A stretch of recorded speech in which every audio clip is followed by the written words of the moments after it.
sign, Cancer, Pisces, and Scorpio. Kumusta po kayo guys? Okay, so water sign, maraming salamat po sa walang sawang pagsubaybay sa ating mga reading. At sa mga nagtatanong pala kung paano po magpa-private reading, ay iiwan ko na lang po yung link sa atin pong description box below. Tignan natin water sign, ano ba ang inyong gabay kapalaran ngayon? Okay. Water sign. So, meron po tayong savings.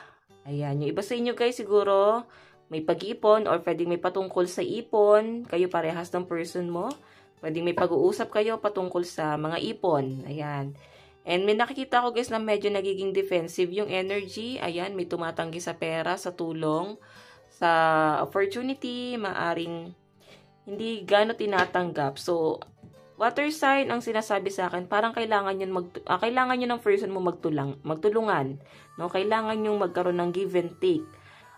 Siguro ito yung nagiging conflict yun ng person mo, wala kayong nagiging ipon. So ngayon guys, ayan, maaaring naiisip na ng mga water sign na mag-ipon or baka naman talagang may ipon talaga ang mga water sign at ang kanilang karelasyon. Ayan, may good news na paparating dito guys, medyo na-stress or marami kang iniisip water sign. Marami kang gustong gawin. So, isa-isa lang, no? Kasi wala ka pang nasisimulan sa pinapakita sa akin. Ayan, no? Okay?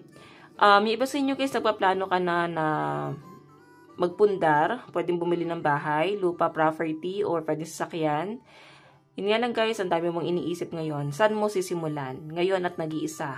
Okay? Kasi parang nag-iisa ka dito nag-iisip. Okay? Kailangan mo dito yung partner mo. Ayan, mag-save kayo. Baka makatulong siya sa inyo para makapag-save ka ng pera. So, tignan natin fire sign, water sign. Meron tayong justice. Ayan, may nakikita na akong mga requirements, papeles, maaaring may pinaprocess sa mga water sign. Pwedeng kayo ay nag-aayos ng requirements. Pwedeng nasa training.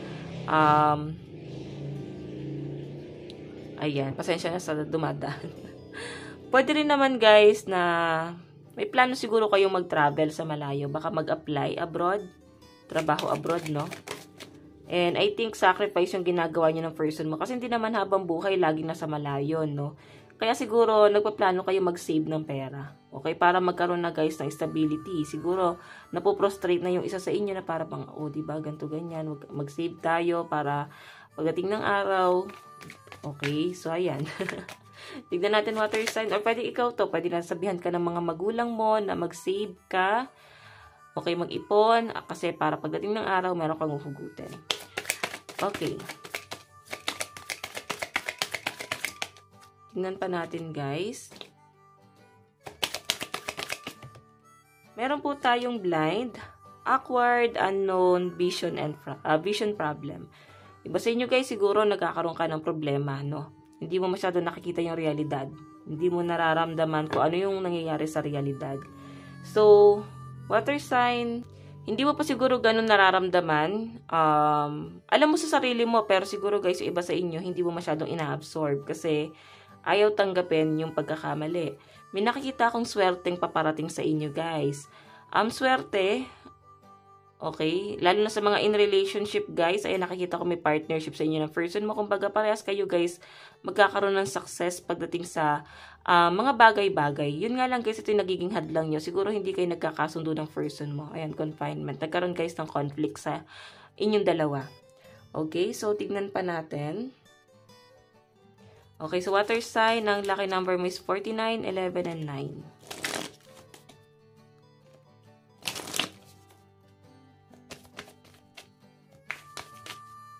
Tignan natin.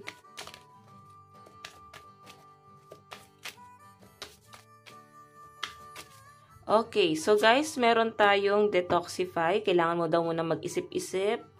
Water sign, mag-unwind ka muna. Relax, ganyan. Relax ka muna. Meron tayong practice gratitude. So, alam nyo guys, hindi mo masyado na-appreciate yung mga bagay na meron ka. Swerte ka, pero hindi mo nararamdaman. Ayan, no? Practice gratitude. Hindi mo gano ina-appreciate yung mga bagay-bagay na meron ka. Ayan, siguro kailangan nyo, guys, practicein, no? Na magpasalamat sa maliit na bagay, sa malaking bagay, sa mga bagay na meron ka. Okay? So, tingnan pa natin.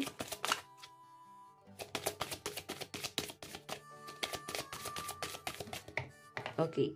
So guys, meron tayong cool your emotion. Ayan, mag-relax kayo guys kasi yung emotion mo yung nagpapabagsak sa inyo guys. Yung emotion mo yung nagpapahamak sa inyo. So, water sign ang sinasabi nga dito, maging kalmado ka lang, mag-relax ka lang. Pero nakikita ko naman guys na relax ka naman ngayon. Hindi ko naman din nakikita na nag-overthink ka. Sabihin natin may pag-overthink pero hindi naman ganun kalala. Pwedeng nire-release mo din agad, no? Hindi mo tinatambayan. Okay, so tignan natin. Water sign. Okay, pagdating sa inyong finances and career. Finances and career. Meron po tayong camera and healthy choice. Okay, iba sa inyo guys, meron kang iniisip, parang gusto mong i-rewind, no? Parang gusto mong bumalik sa nakaraan at itama yung conflict. Ayan, no? Meron kang iniisip na parang dat pala inayos ko, dat pala ganito, ganyan. So, siguro may nangyari, no? Na nag-overthink. Parang pagkakamali, guys, na gusto mong itama.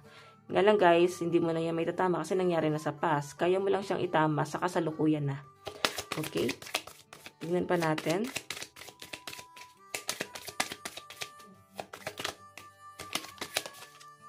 So guys, meron tayong kisses. Unconditionally loving, giving, and receiving affection, falling in love. So, nakikita ko guys na mukhang magiging maganda ang daloy ng inyong kapalaran ngayong taon. Ngayong taon na siya guys kasi patungkol na to sa career mo. So, magiging maayos, no? Magiging maayos ang daloy ng pera mo. Yung career mo, magiging maganda rin guys. Medyo, lang guys, stress lang kasi nandun sa point na nag-overthink ka pa rin. Marami kang nare-realize or marami ka pang marirealize guys na hindi pala madali. Okay? Pero guys, ayan, maganda naman yung nakikita ko. Stress lang talaga at pagod, puyat yung nakikita ko. Tignan pa natin pagdating sa inyong love life. Pagdating naman guys sa inyong love life, water sign. Ayan. Love life po ni water sign. So guys, meron tayong sunglasses twin flame. So maaring yung taong kadil mo ay twin flame mo. Ka-vibes mo tong taong to guys. Meron ka sigurong ini-stock na someone na nakaka-vibes mo. Parehas kayo ng iniisip. Pwedeng kaya niyang i-handle yung ugali mo. Kaya kanyang kontrolin.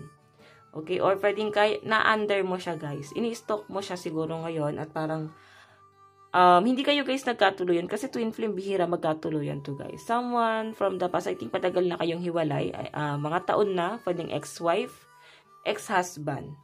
Ayan no, nagre-reminisce ka. Parang nag-hold back ka na parang mas okay pa pala yun. Parang mas better pa pala yun.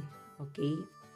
Ayan, may mga nare-realize ka kasi parang 2 taon naman yung nakikita ko water sign. Yung isa, siguro naging masama sa inyo. Mas naiisip mo yung ano mo talaga, yung matagal mong nakarelasyon. Okay? Yung ex-wife or ex-husband mo. Tingnan pa natin. Meron po tayong Cupid's arrow. Have faith, love is coming, surprise invitation, or meeting hesitation.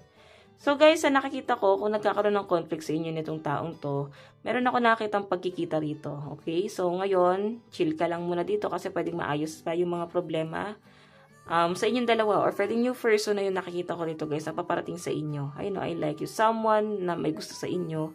At may flirt eh. Siguro ikaw to, mag-entertain ka na ng iba. Or ready ka na. Kung single ka guys, no? Ayan no, naghahanap-hanap na. Okay? So, tingnan natin guys ang inyong love advice. May nakikita kasi ako dito water sign na nag-i-stock sa inyo. Or pwedeng ikaw itong nag-i-stock. Love advice ni water sign. Meron po tayong very soon. Okay, so water sign, hindi pa daw siya ngayon talaga. But soon. Diba? Bibigay na lang sa inyo yan ni universe. Siguro hindi pa ito yung tamang panahon para sa inyo. Okay, meron tayong attraction. Ayan, may darating sa'yo na someone new na talagang magiging ka-vibes mo. Magkakaintindihan talaga kayo. Okay? So, tignan pa natin. Advice. Meron po tayong collaboration of soul. So, ayan nga, kagaya na sabi ko kanina, kung hindi talaga kayo nagkasundo ng person mo, wala kayong partnership kasi guys. Ang kailangan nyo dito magkaroon ng collaboration. So, soulmate din to guys. Siguro yung someone na kadil mo is soulmate mo. And someone din na twin flame mo. Parang dalawang tao. Parang yung isa soulmate, yung isa twin flame. Okay? So, tingnan natin guys. Meron tayong light in the unexpected. So, iba sa inyo guys, maaring unti-unti ka maliliwanagan ngayong araw. Ayan, di ba? So, water sign, ito lang naman po ang inyong reading. Hanggang sa muli. God bless and love you all. Thank you.